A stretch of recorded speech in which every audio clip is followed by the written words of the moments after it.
I want to tell you about a patient who walked into my office 3 years ago, and her story completely changed the way I understand sleep, stress, and what it truly means to heal. Her name is Jennifer, and what she discovered about why she was waking up at 3 in the morning every single night is something that I believe affects millions of people, but almost nobody talks about. Jennifer was a successful executive. She had built her career over 20 years.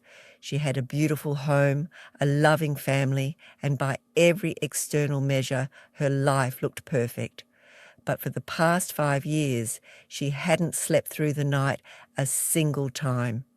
Every night, without fail, she would fall asleep around 11 o'clock, and then at exactly 3 in the morning, her eyes would snap open. She would lie there in the darkness, her heart racing, her mind spinning with thoughts about work deadlines and financial worries and whether she was doing enough as a mother. She would lie there for hours, sometimes until 5 or 6 in the morning, and then she would finally drift back to sleep just as her alarm was going off. She had tried everything. She had tried sleeping pills. She had tried melatonin supplements. She had tried meditation apps and white noise machines and expensive mattresses. She had gone to sleep clinics. She had done sleep studies and nothing worked. The doctors told her she had insomnia. They told her to practice better sleep hygiene. They told her to avoid caffeine and screens before bed. She did all of that, and she still woke up at 3 in the morning, night after night, year after year. When she came to see me, she was exhausted, not just physically exhausted, but emotionally exhausted. She had lost hope that she would ever sleep through the night again. She told me, her voice barely above a whisper, "I don't know what's wrong with me. I'm doing everything right, but my body just won't let me sleep." I listened to her story and I asked her a question that changed everything. I asked her, Jennifer, what's happening in your life at 3 in the morning? What are you thinking about when you wake up? She paused for a long moment and then she said, I'm thinking about everything I didn't accomplish that day. I'm thinking about all the things I need to do tomorrow. I'm thinking about whether I'm good enough at my job, whether I'm good enough as a mother, whether I'm good enough as a wife. I'm thinking about money. I'm thinking about getting older. I'm thinking about dying. That's when I realized something. Jennifer's 3 o'clock wake up wasn't a sleep problem. It was a stress problem. It was her nervous system telling her that there was a threat and she needed to wake up and deal with it. Her body was in a state of chronic hypervigilance, constantly scanning for danger, constantly ready to fight or flee. And 3 o'clock in the morning was when her stress hormones peaked and pulled her out of sleep. I want to be very clear about something before we go deeper. I'm not saying that 3 o'clock wake-ups are always caused by stress. Sometimes they're caused by sleep apnea or hormonal changes or other medical conditions. If you're experiencing this, please see a doctor and get properly evaluated. But what I've discovered is that for a significant portion of people who wake up at the same time every night, stress and what I call unprocessed emotional tension is the root cause. And once you address that, the sleep problem often resolves on its own. Here's what I want to know from you. If you wake up at the same time every night, what time is it? And more importantly, what are you thinking about when you wake up? Let me know in the comments. I read every single one, and I'm genuinely curious about your experience. Now, what I'm about to share with you is what Jennifer discovered, and it's what I've seen work for hundreds of patients since then. These are not quick fixes. These are not magic solutions, but they are powerful and they are grounded in the latest neuroscience about how stress affects sleep. I call them the 3 pillars of sleep restoration through stress resolution. The first pillar is what I call the evening emotional download. This is where most people get it wrong. They think that sleep problems are solved in the bedroom right before bed. They think that if they just meditate for 20 minutes or take a hot bath, they'll sleep better. But that's not how the nervous system works. Your nervous system is shaped by what happens during the day, not just what happens at night. Throughout your day, you experience stress. You get an email from your boss that triggers anxiety. You have a difficult conversation with someone you love. You worry about money. You think about your health. You feel overwhelmed by your to-do list. Each of these experiences creates what I call an emotional charge. It's a bit like static electricity building up in your body. And here's the key thing that most people don't understand. Your brain doesn't just forget about these emotional charges. They don't disappear. They accumulate. They stay in your nervous system waiting to be processed. Now, in the old days, humans would process these emotions naturally. If you had a stressful encounter, you would talk about it with your family or your community. You would move your body. You would cry if you needed to. You would have time to think and reflect. But today, we don't have that time. We go from one stressful situation to another without ever stopping to process what happened. We suppress our emotions. We push through. We tell ourselves we're fine when we're not fine at all. So when you go to bed at night, all of these unprocessed emotions are still sitting in your nervous system. And at 3 a.m, when your sleep is lighter and your defenses are down, your brain brings all of that up. It's like your mind is saying, hey, we never dealt with this. We need to deal with this now. And so you wake up and you lie there thinking about all the things you didn't process during the day. Jennifer realized this was happening to her, so she started doing something radical. Every evening, about an hour before bed, she would sit down with a journal and she would write. Not for any particular purpose, not to solve anything, just to get all the thoughts and feelings and worries out of her head and onto paper. She would write about her day. She would write about her fears. She would write about her regrets. She would write about her hopes. She would write about anything that was taking up mental space. The research on this is fascinating. A 2018 study published in the Journal of Experimental Psychology found that people who wrote about their worries before bed fell asleep significantly faster and slept more deeply than people who didn't. The act of externalizing your thoughts, of getting them out of your head and putting them somewhere else, literally changes your nervous system state. It signals to your brain that you don't need to keep processing these things. You've already dealt with them. But Jennifer didn't just write. She also started talking. She would call her best friend or she would talk to her husband and she would just share what was on her mind. She didn't need advice. She didn't need someone to fix anything. She just needed to be heard. And here's what's remarkable. After she started doing this evening emotional download, her sleep started to improve almost immediately.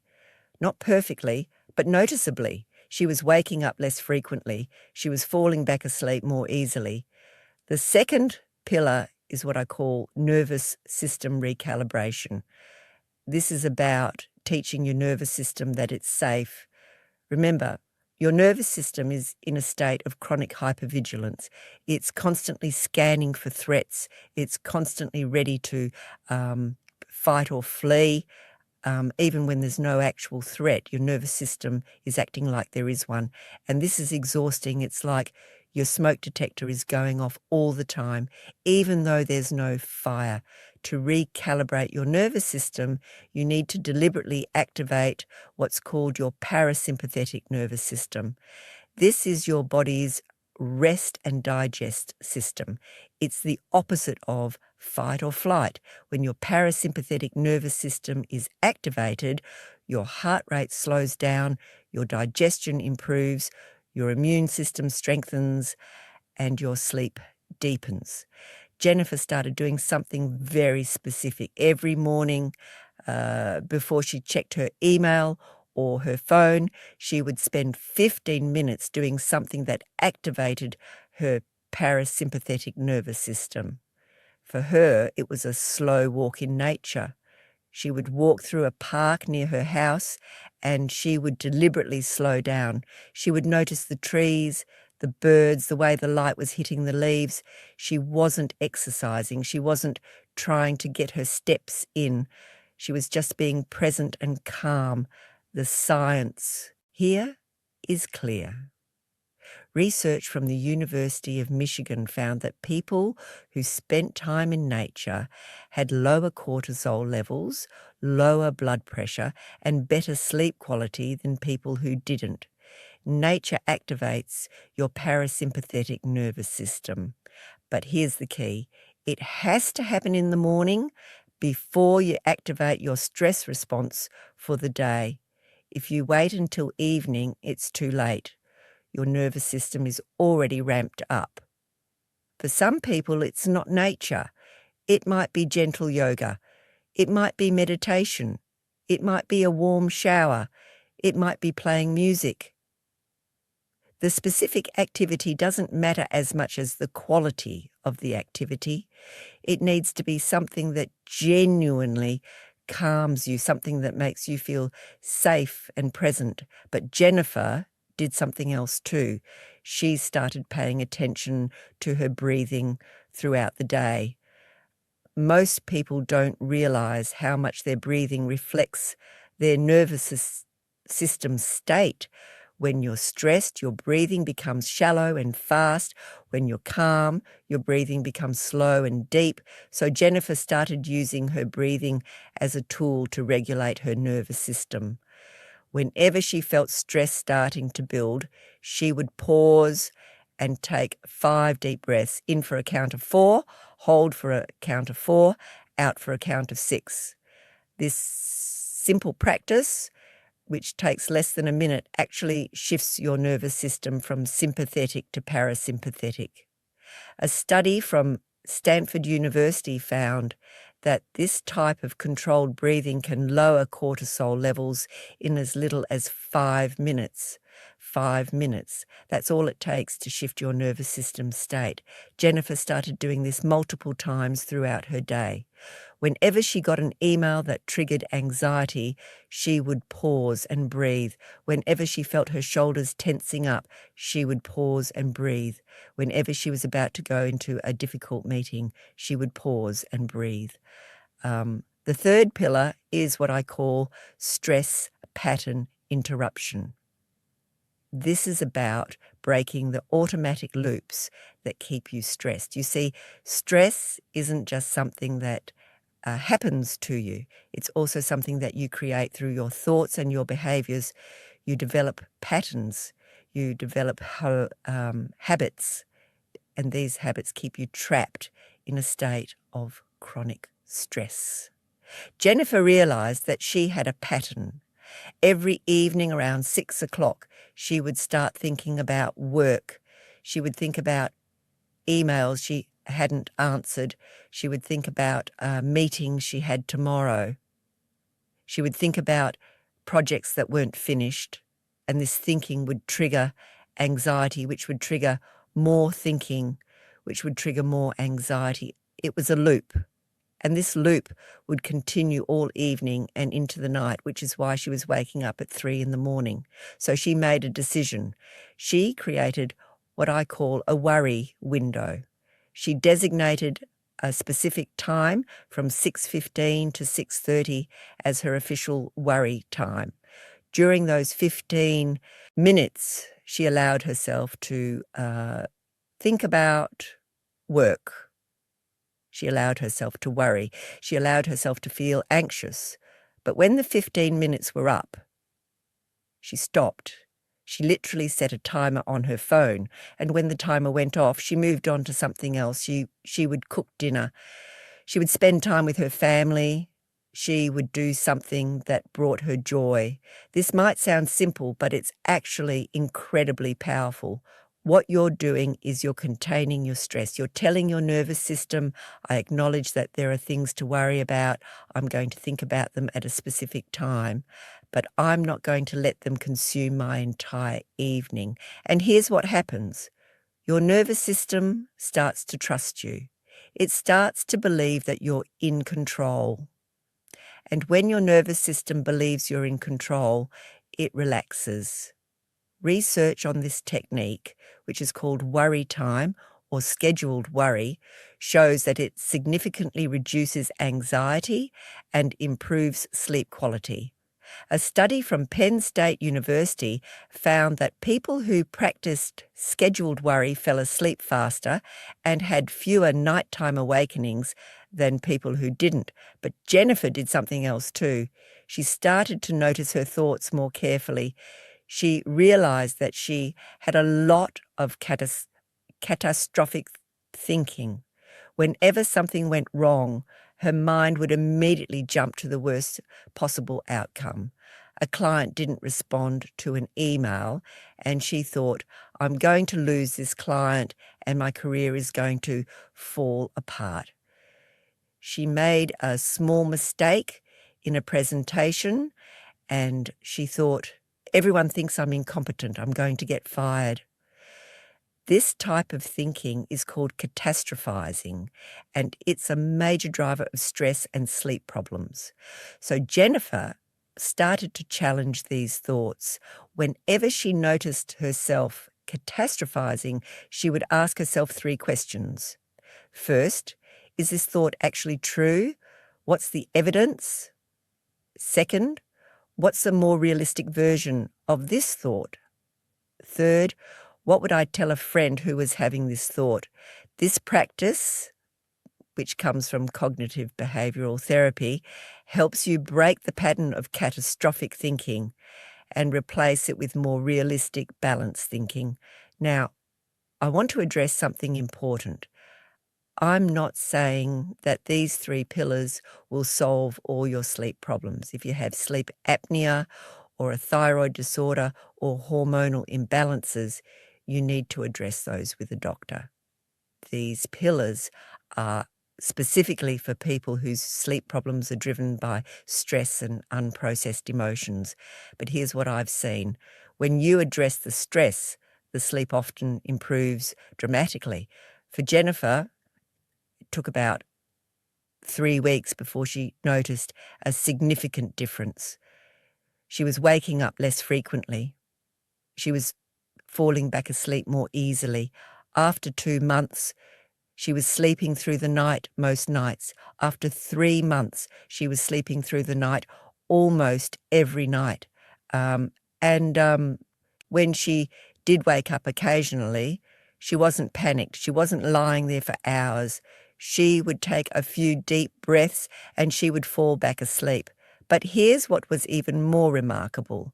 As her sleep improved, everything else in her life improved too. Her mood was better. Her energy was better. She was more patient with her family. She was more creative at work. She was less reactive to stress. It's like once her nervous system finally felt safe, her whole life shifted. I want to ask you something. What would change in your life if you could sleep through the night? What would be possible for you? What would you be able to do? What would you be able to feel? Take a moment and really think about that, because that's what's at stake here. Sleep isn't just about rest. Sleep is about healing. Sleep is about your immune system functioning properly. Sleep is about your brain clearing out toxins. Sleep is about your emotional resilience. Sleep is about your ability to show up as your best self in your relationships and your work. So here's what I want you to do this week. I'm going to give you 4 specific action steps that you can start today. Step 1, tonight, before bed, spend 10 minutes writing in a journal. Write about anything that's on your mind. Write about your day. Write about your worries. Write about your fears. Write about your hopes. Don't worry about it being perfect or making sense. Just get it out of your head and onto paper. Do this every night for a week and notice how your sleep changes. Step 2. Tomorrow morning, before you check your email or your phone, spend 15 minutes doing something that genuinely calms you. It could be a walk in nature. It could be gentle yoga. It could be meditation. It could be a warm shower. It could be listening to music. The key is that it needs to be something that makes you feel safe and present. Make this a non-negotiable part of your morning routine. Step 3. Today, identify one time during the day when you feel stress building. Maybe it's when you're checking your email. Maybe it's when you're in traffic. Maybe it's when you're thinking about your to-do list. Whatever it is, the next time you feel that stress, pause and take 5 deep breaths. In for 4, hold for 4, out for 6. Do this at least 3 times today and notice how you feel. Step 4. Tonight, create a worry window. Pick a specific time, maybe 6 o'clock, and give yourself 15 minutes to worry. Set a timer. During those 15 minutes, let yourself think about everything that's worrying you. But when the timer goes off, you're done. Move on to something else. Do this every evening for a week and notice how much lighter you feel. These 4 steps are simple, but they're powerful. They're based on neuroscience. They're based on what I've seen work for hundreds of patients, and they can start working for you today. Now, I want to be honest with you about something. These practices are not a substitute for professional help if you're experiencing severe anxiety or depression. If you're having thoughts of harming yourself, please reach out to a mental health professional or call a crisis line. What these practices do is give you tools to manage everyday stress so it doesn't accumulate into something more serious. Also, if you've been waking up at the same time every night for a long time, there might be other factors at play. There might be a hormonal component. There might be a sleep disorder. Please see a doctor and get properly evaluated. These practices are helpful, but they're not a substitute for medical evaluation. Here's what I know to be true. Your body wants to heal. Your nervous system wants to feel safe. Your mind wants to rest. You're not broken. You're not doing anything wrong. You're just carrying stress in your body and you haven't had the tools to process it. Now you have those tools. Now you know what to do. Jennifer came back to see me 6 months after she started these practices. She looked different. She had more energy. She had a light in her eyes that wasn't there before. She told me, "I can't believe how much my life has changed. I'm sleeping through the night. I'm not anxious all the time. I feel like myself again." And I told her, "Jennifer, you did this. I just gave you the tools. You did the work." That's what I want for you. I want you to do the work. I want you to try these practices. I want you to see what's possible when you finally address the stress that's keeping you awake. I want you to experience what it feels like to sleep through the night. I want you to feel what it's like to wake up rested and ready to face your day. So here's what I want to know. Which of these 3 pillars resonates most with you? Is it the evening emotional download where you process your stress before bed? Is it nervous system recalibration where you deliberately activate your calm state? Or is it stress pattern interruption where you break the automatic loops that keep you stressed let me know in the comments. I read every single one, and I love hearing about what's working for you. And if you try these practices, come back and let me know what happens. Tell me if your sleep improves. Tell me if you feel less anxious. Tell me if your life changes, because I genuinely want to know your story matters, your healing matters, and I'm here to support you on this journey. If this video helped you, please hit that like button. It helps me know that this content is valuable, and it helps the algorithm show this to more people who need it. Subscribe to this channel so you don't miss the next video. I'm releasing a video next week on how to use your bedroom environment to support better sleep. And it's going to give you some surprising insights about light, temperature, and sound that most people don't know about. Thank you so much for watching. I'm genuinely grateful that you spent this time with me, and I want you to know that you have the power to heal your sleep. You have the power to reduce your stress. You have the power to feel better. You just have to take the first step. I'll see you in the next video.